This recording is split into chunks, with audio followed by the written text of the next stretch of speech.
Arbor Day at the Gardens began in 2010, 6 weeks before our grand opening. It has become an annual tradition and a way to participate specifically in a nationwide acknowledgement of the importance of trees, their benefit in our lives and our community.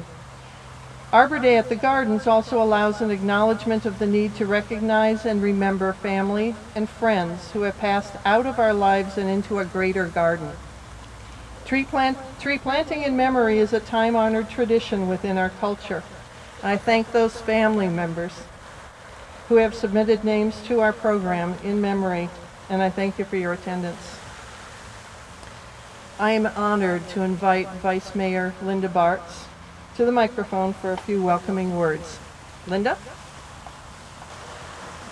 On behalf of the mayor and the city council, first of all, I want to honor and welcome everybody here. I'm excited to see everybody, especially with the weather being a little bit off. You never know how we're going to work out with that.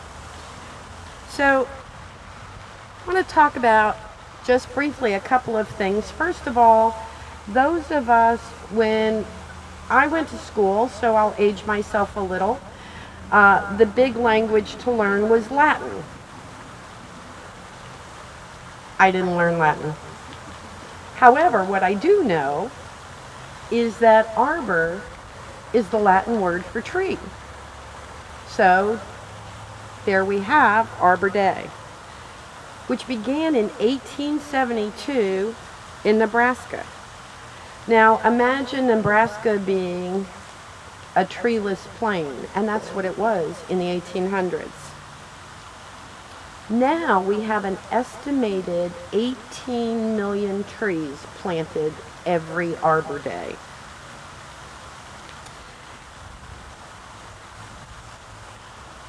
And Arbor Day, my home state of New Jersey, my daughter where she lives, which is Michigan, is not celebrated at the same time as it is here. It's April 24th. It's the last Friday of April. Florida is a little different because this is the best time to be planting trees. So we started with the Florida State Legislature declaring in 1945 that the third Friday in January was going to be the state of Florida's Arbor Day. And we gather here every year, and it is amazing, amazing to look around and see what has happened with this botanical garden and what has come about over the last 8-9 years. And it's all because of the community. So once again, today we plant a tree for Arbor Day. I am proud and honored to be with all of you here. I am proud to be a part of this great city and these types of nature preserves and the things that we do here in the city. So thank you again. I'm not going to talk long because we want to get done because it's cold out. Thank you so much. Thank you, Linda. Thank you, Linda. The Parks and Recreation Department is our lifeline and our partner here at the Gardens.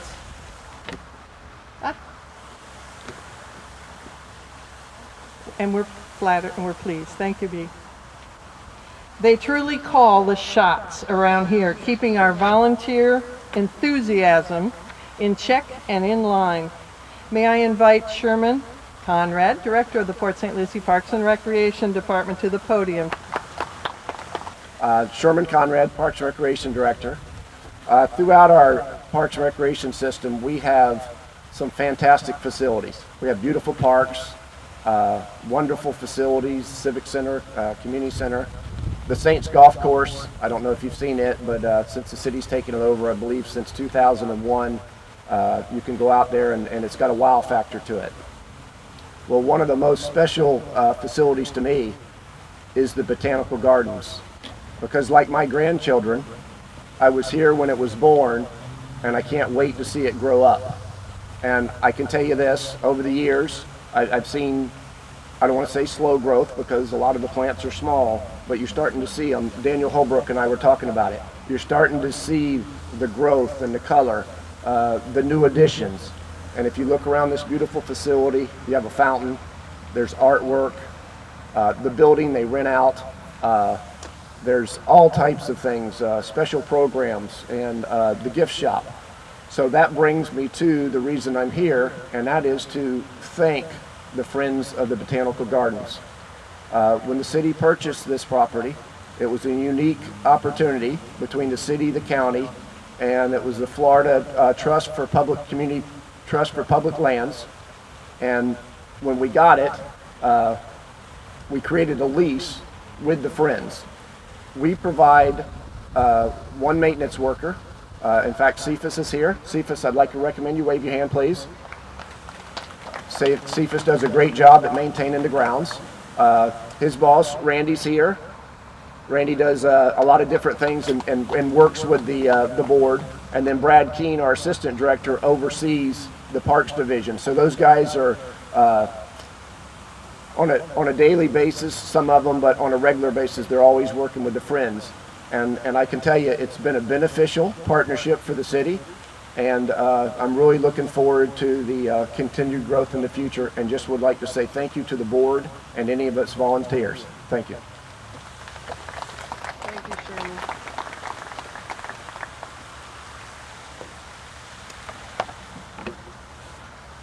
This is the part that actually made me lose sleep. The introductions of our honored guests and eliminating anyone is where I was truly concerned. First, I'd like to welcome certain city dignitaries and VIPs, starting with Mayor Greg Oravec. We're pleased and honored that you're here. Thank you very much. Of course, Linda Bartz, our Vice Mayor, is attending, as is Sherman Conrad. I've got to keep Sherman up there. He's in charge of us. Brad Keene is here, one of our favorite people. We are honored to have Chief Boldock with us today, our Chief of Police. Okay, now should I be looking at my notes, not winging this? Of course, Randy Ellman is here. Ellman, I'm sorry. Catherine Hensley with the St. Lucie County School District has honored us with her presence also.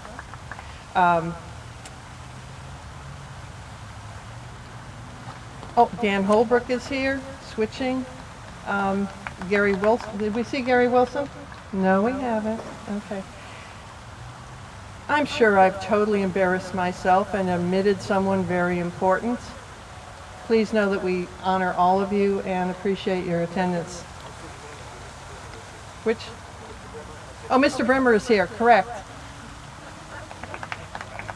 And thank you, well, you know, back there in the palmetto, which we're not allowed to trim. We can trim, we can't destroy. Marching orders, we have marching orders here. Brad's smirking. Thank you, Brad. Okay, back to the program, because nobody wants to sit in the cold, but it could be Minnesota. At least we're here in Florida. An Arbor Day tradition is the reading of The Heart of the Tree by Henry Kyler Bunner. We're often asked why we don't change the poem, the same old poem every year, but honestly, we can't find a better poem. So if someone has, no, I'm not open to suggestion, never mind. I'm going to ask Tony Rubio, B. Cooper, and John Kelly to please step forward. And by way of introduction, Tony and B were instrumental in the installation of our newly completed hibiscus display garden, which I invite you to visit at the conclusion of these ceremonies. B is a past Friends board member, serving during the design, construction, and grand opening phase. We have war stories to share. All happy. And John Kelly is one of our star volunteers. No task is too small or too large for Jack. He went and got the extra chairs. He represents our core of hardworking, hard-sweating weeders, pruners, transplanters, etc. Tony?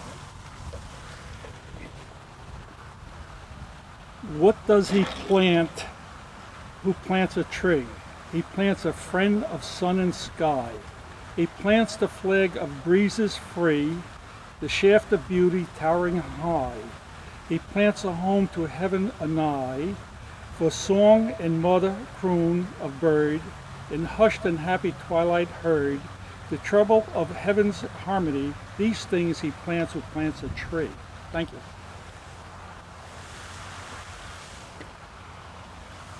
What does he plant who plants a tree?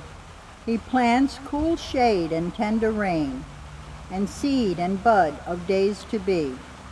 And years that fade and flush again, he plants the glory of the plain. He plants the forest's heritage, the harvest of coming age, the joy that unborn eyes shall see. These things he plants who plants a tree.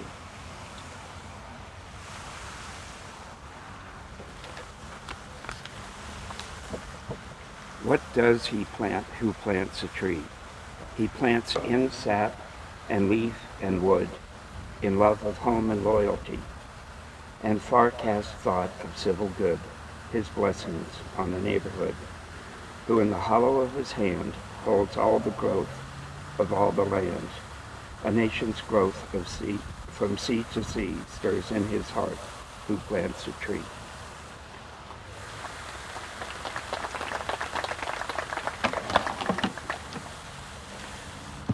I feel like a proud mother sometimes.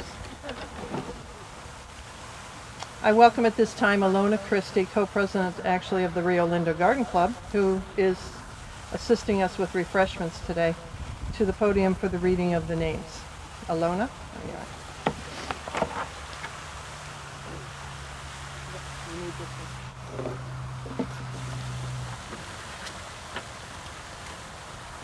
You're missing the name.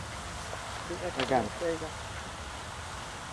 This tree is planted in memory of Mark Andrew Bands, Bill Benton, Joan Holly Beyer, Anna Cavillo, Joan Tufo, George S. Cooper, Emily Whitney Epler, Sandy Fitzgerald, Bette Johnson Fritz, Bradford J. King, Sheila Maudsley, Robert McFadden, Linda Neary, Bill Schiller, and Constance Tumilio. May I ask Linda Bartz and Sherman Conrad to come forward, please, again, to begin the planting of this lovely magnolia tree, provided to us by Nature's Keeper and Stu Facchetta, with our sincere thanks.